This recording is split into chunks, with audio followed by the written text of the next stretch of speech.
دقت بامانه اليوناني، تيجي تجرب والله. انسوا بقى خالص الشاورما المصري والشاورما السوري، انا جبت لكم الشاورما اليوناني. اهلا بكم في ريفيو مع شوري، والنهارده هنريفيو في اليونان في ساندوتش مشهور قوي اسمه التشيكن ييرو. مصر الجديده هتلاقوا محل صغير كده اسمه شاورماكس، وعلشان كده جينا شاورماكس.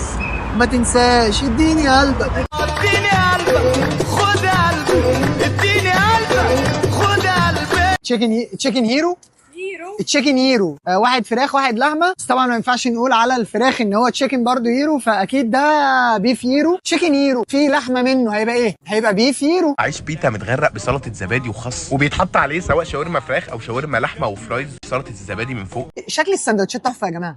انا حاسس فعلا ان هي شاورما يوناني. انا كل اللي في دماغي دلوقتي ان هي شبه الكيمو كونو. انا معلوماتي عن اليونان بس ان كان هيسافر لها حزلقوم بوليكا طه اني جائع. وقالت العيش ده اسمه عيش ايه؟ انا بعشق عيش البيتا ده، تحفه. فين العيش الشامي بتاع الفرن بقى؟ انا ما ينفعش اقول كده على شاورما يوناني. انا